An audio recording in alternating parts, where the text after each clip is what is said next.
আমাদের একজন আল্লাহ আছে, আমাদের একজন মালিক আছে, আমাদের একজন খালেক আছে। তিনি তার বান্দাদের কাছ থেকে চায়, তার ইমানদার বান্দা এবং বান্দীদের কাছ থেকে তিনি চায় আমরা যেন আল্লাহকে ভয় করি। আমরা ভয় করব কাকে?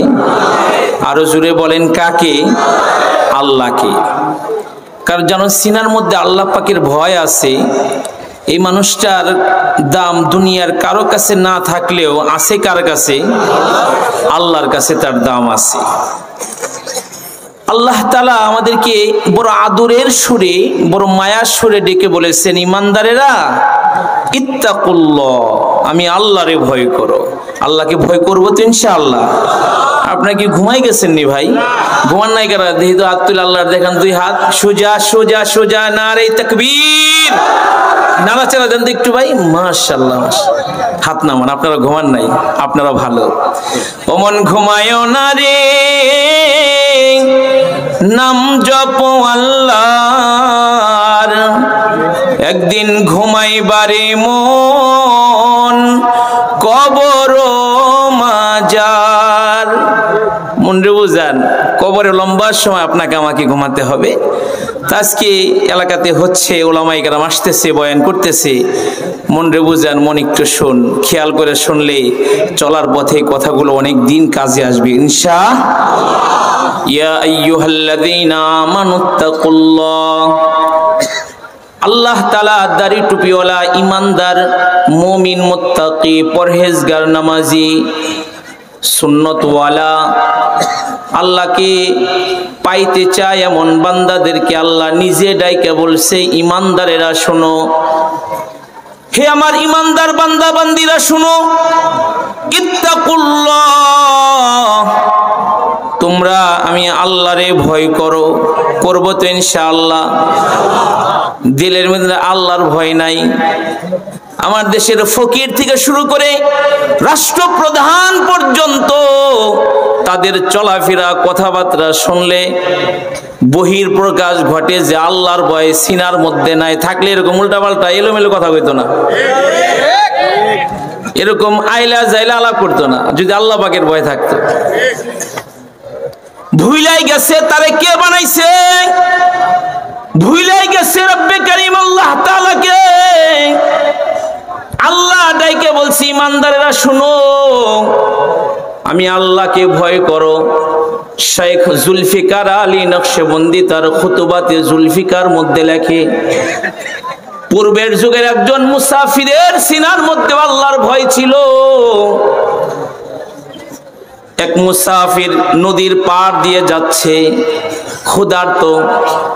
মানুষের ক্ষুধা লাগলে মানুষের মাথা খারাপ হয়ে যায়, ক্ষুধা লাগলে আইলা যাইলা শুরু করে দেয়, ক্ষুধা লাগলে মানুষের মাথা নষ্ট হয়ে যায়। কাজ করে বাড়িতে আসছে, যদি বেগম সাহেবা যদি রান্না করতে দেরি করে তো তখন ধমক দেয়, সারাদিন কি করো ঘরে বৈশা, এখনো রান্না হয় নাই। ধমক দেয়, তার মানে ক্ষুধা লাগছে, এজন্য আদরের বউটারে ধমক দিতেছে।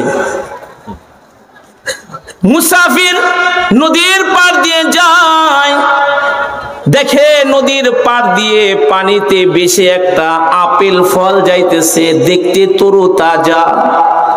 পানির মধ্যে নাইমা পড়ছে, ফলটারে ধরছে, ফলটারে ধইরা একটু আগেই পড়ছে বোঝা যাইতেছে, তো খাওয়া শুরু করছে। কিছু পেটের মধ্যে চলে গেছে, কিছু হাতের মধ্যে। ঠিক ওই সময় মনে পড়ে গেছে, হাইরে কার গাছের ফল খাইলাম। হাসরের কঠিন ময়দানে আল্লাহ যদি জিজ্ঞাসা করে, এরা আব্দুর রহমান, এরা আব্দুল গফফার, কার গাছের ফল খাইছিলি না বইলা অনুমতি ছাড়া কার গাছের ফল খাইছিলি, হিসাব দে, তারপরে জান্নাতে যা। কি জবাব আল্লাহর কাছে দিব? মুমিন গুনাহ করলে অনুতপ্ত লজ্জিত হবে, মুমিন মুসলমান গুনাহ করলে লজ্জা পাবে, অনুতপ্ত হবে। অনুতপ্ত হয়ে চোখে পানি চলে আসবে, দিলে দিলে বলবে, হায়রে এটা আমি কি করলাম, এই কাজটা ঠিক হয় না, এই কাজটা তো আল্লাহ পছন্দ করে না। আফসোস আর পরিতাপের সাথে বলতে হয়, অনুতপ্ত হবে দূরের কথা, জিয়ানার সেঞ্চুরি করে তারপরে মিষ্টি পর্যন্ত বিতরণ করে, আছে না নাই? তার মানে ফখর কইরা ঘুরে। আলহামদুলিল্লাহ আরিফ বিন হাবিব চলে আসছে, চিৎকার করে বলুন আলহামদুলিল্লাহ। এদেশের যোগ্য বুজুর্গ আলেম ওলামার আদরের মানুষ মুফতি আরিফ বিন হাবিব হাফিজাহুল্লাহ, আপনাদেরও ভালোবাসার মানুষ। হুজুর চলে আসছে, অল্প সময়ের মধ্যে মজলিসে চলে আসবে, একবারে চাঁদের মতো চেহারাটা নিয়ে আপনাদেরকে কোরআন এবং হাদিস শোনাবে ইনশাআল্লাহ। মুমিন গুনাহ করবে তবে অনুতপ্ত হওয়া চাই। মুমিন যখন অপরাধ করে অনুতপ্ত হয়, লজ্জিত হয়, তওবা জবান দিয়ে বের হয়ে যায়, আস্তাগফিরুল্লাহ বাইর হয়ে যায়, তখন তার রব, তার মালিক, তার আল্লাহ তার উপরে খুশি হয়ে যায়। কুরআনুল কারীমে আল্লাহ তাআলা বলে, ইন্নাল্লাহা ইউহিব্বুত তাওয়াবিন। অপরাধ করার পরে কেউ যদি তওবা করে, আল্লাহ বলেন নিশ্চয় আমি আল্লাহ তওবাকারী বান্দাকে ভালোবাসি। সুবহানাল্লাহ বলেন। যে লজ্জা পায় তারে আল্লাহ ভালোবাসে, যে গুনাহ করার পরে শরম পায় তাকে আল্লাহ ভালোবাসে। মুসাফির যুবক গুনাহ করার পরে, মানে গুনাহ বলতে সে অন্যায় করে ফল খায় ফেলছে, কার গাছের ফল খাইলো বুঝে নাই, তো চোখের পানি চলে আসছে, আমাকে মাপ নেওয়া লাগবে। এবার তিনি নদীর পাড় দিয়ে হাঁটতে হাঁটতে যেদিক দিয়ে পানি গড়ায় আসছে, ওইদিকে হাঁটতে হাঁটতে সামনেই গিয়ে দেখে একটা আপেল ফলের বাগান দেখা যায়। সুবহানাল্লাহ বলেন। তো ফলটা দেখা, গাছগুলো দেখা, ফলের আকৃতি দেখা বুঝতে আর বাকি রয় নাই এই গাছের ফল হবে। তো তিনি মালিককে খোঁজা আরম্ভ করছে। শেখ জুলফিকার আলী নকশবন্দি লেখে, মালিকরে এক পর্যায়ে পায়া গেছে। পাওয়ার পরে মালিকের হাত ধরে বলতেছে, ও গো আল্লাহর বান্দা, তোমার বাগানের একটা ফল বেশে গিয়েছিল নদীর পানিতে, আমি ওটাকে কুড়ায়া পায়া খেয়ে ফেলেছি, তোমার ইজাজত নিতে পারি নাই, আমি তো অন্যায় করে ফেলছি, ভুল করে ফেলছি, তো দাবি রাখো না, মাফ কইরা দাও। বাগানের মালিক তার মাথার তালু থেকে পায়ের তালু পর্যন্ত বারবার তাকায় দেখতেছে। তার মানে ভালো মানুষ দেখলেও চিনা যায়, দুষ্ট মানুষ দেখলেও অনেক সময় চিনা যায়। বাগানের মালিক এবার বলতেছে, না আমি তোমারে মাফ করতে পারবো না। মুসাফির যুবক ক্ষমা চায়, বাগানের মালিক বলে, না মাফ করতে পারবো না। অনেক সময় পার হয়ে যাওয়ার পরে বাগানের মালিক বলে, আমি তোমাকে ক্ষমা করতে পারবো না, চলে যাও। যুবক চোখের পানি ছেড়ে দিয়ে বলে, ওগো আল্লাহর বান্দা, আমার কি মাপ নেওয়ার কোনো ব্যবস্থা নাই, কোনো সুরত নাই? বাগানের মালিক বলে, একটা ব্যবস্থা আছে। মুসাফির যুবক যেন বসা থেকে লাফায়া দাঁড়ায় গেছে। বলেন, কোন কাজ করলে, কোন ওয়াদার আপনার মানলে আপনি আমাকে ক্ষমা করবেন, মাফ করবেন?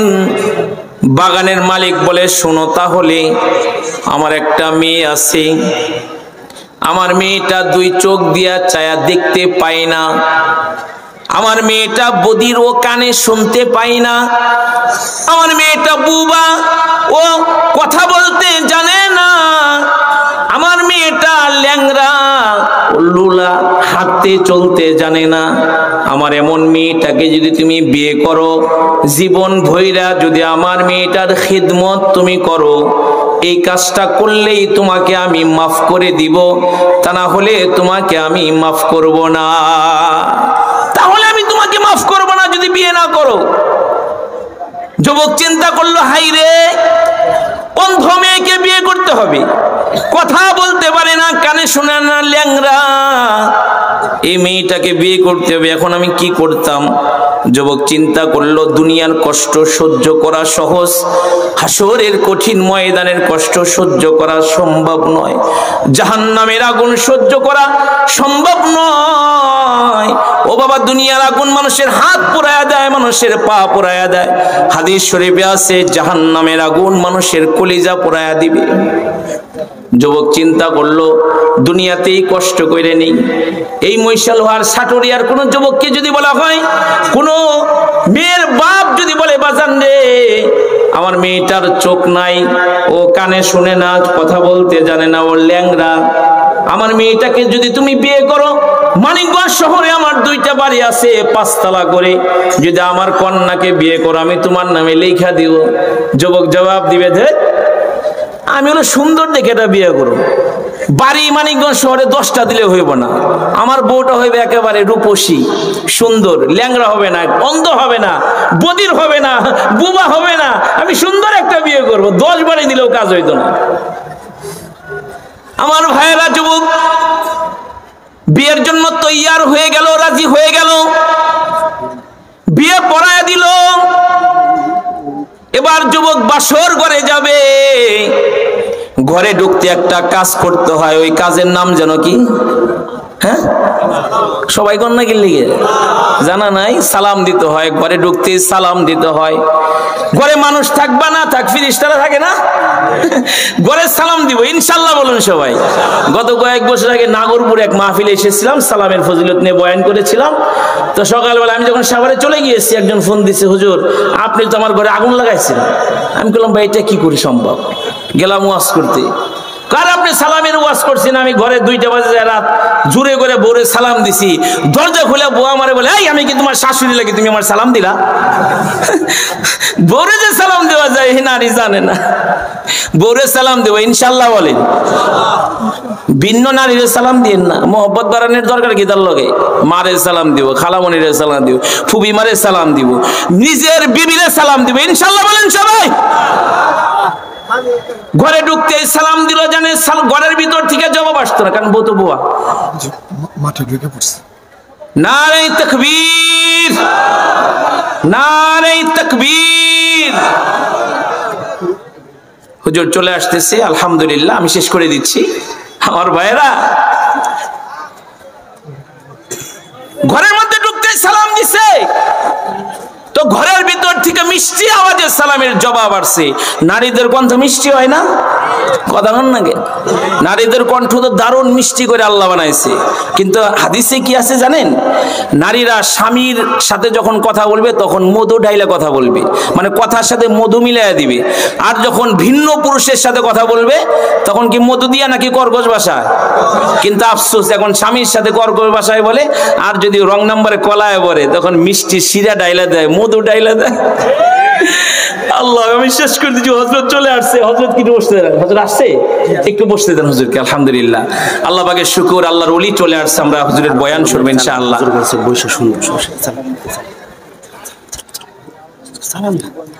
আলহামদুলিল্লাহ বলেন সবাই। এই আলহামদুলিল্লাহ না, সবাই জুড়ে কোন আলহামদুলিল্লাহ। আমি আসতে পারতেছিলাম না, এত লোকজন রাস্তায়, সবাই বলে প্যান্ডেল এরকম 2টা লাগবে আরো। কথা বলেন ঠিক কি না? এই যে চাঁদ মুখটাকে দেখার জন্য আপনারা আয়া পড়ছেন, আল্লাহ তাআলা আপনাদেরকে উত্তম জাযা দান করুক, বলো না আল্লাহু আকবার কাবীরা। তো ঘরে ঢুকতেই সালাম দিছে, মিষ্টি আওয়াজে সালামের জবাব আসছে। তো ঘরের মধ্যে ঢুইকা পড়ছে, মানুষের সাথে মুলাকাত হয়ে গেলে তার চেহারার দিকে আগে নজর চলে যায়।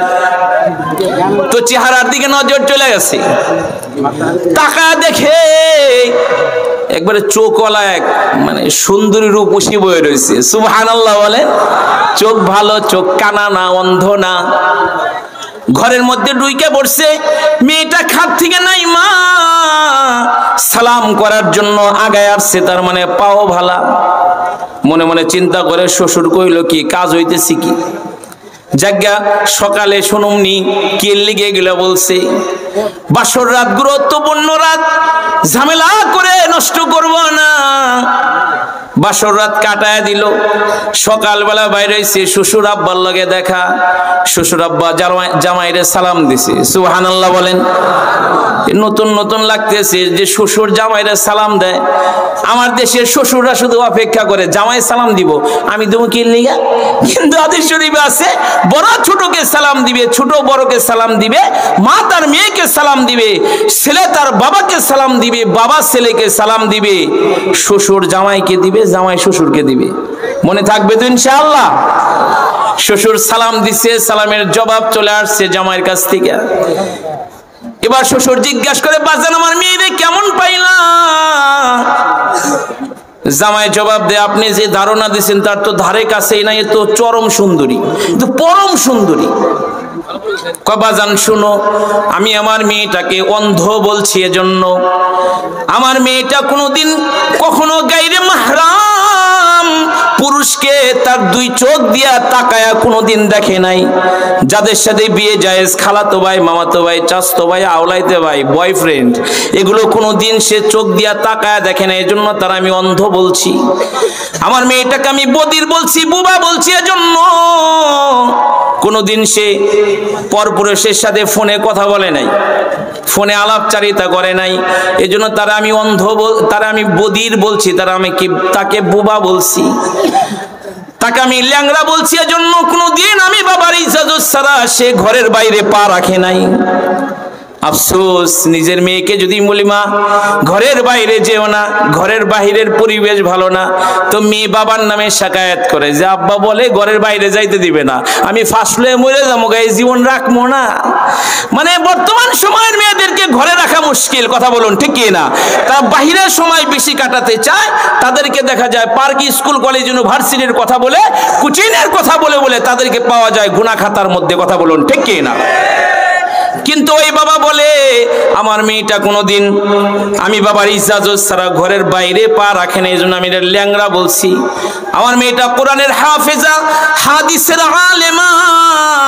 আমি সব সময় মাওলার কাছে দোয়া করতাম, আল্লাহ রে আমার মেয়েটার জন্য তুমি এমন একটা মুত্তাকি যুবক পাঠায়ো যার সিনার মধ্যে তোমার ভয় আছে।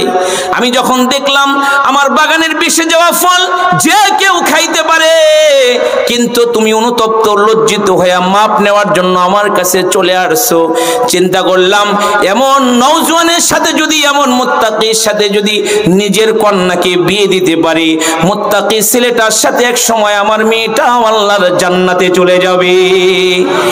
ওই ঘর থেকে আল্লাহ তাআলা যুগের শ্রেষ্ঠ ইমাম, ইমামে আজম আবু হানিফা রহমাতুল্লাহি আলাইহি কে আল্লাহ তাআলা দুনিয়াতে পাঠাইছে। মা যেমন বাপ যেমন সন্তান তেমন। এজন্য মুরব্বীরা বলে গায়ে ভালো তার বাছুর ভালো, দুধ গুনে হয় ঘি, বাপ ভালো তার বেটা ভালো, মা গুনে হয় যে, ঠিক কিনা? আল্লাহ বলে ইত্তাকুল্লাহ, হে ইমানদারেরা আমি আল্লাহরে ভয় করো, ওয়াকুনু মা'আস সাদিকিন, এবং সত্যবাদীদের সাথী হয়ে যাও, ভালো মানুষের সাথী হয়ে যাও। ভালো মানুষের সাথী হব তো ইনশাআল্লাহ, নিজেরা ভালো হব, ভালো মানুষদের কাছে এসে বসবো, ভালো মানুষদের সহবত উঠাবো ইনশাআল্লাহ। যা কিছু বললাম আল্লাহ থেকে আমাকেও শিক্ষা গ্রহণ করার তৌফিক দান করে, আমল করার তৌফিক দান করে, আপনাদের সবাইকে আমল করার তৌফিক দান করে। হযরত আসছে গুরুত্বপূর্ণ বয়ান করবে, আমরা হযরতের বয়ান শুনে একসাথে মোনাজাত করে যার যার মতো ঘরে যাব ইনশাআল্লাহ। আসসালামু আলাইকুম ওয়া রাহমাতুল্লাহি ওয়া বারাকাতুহু।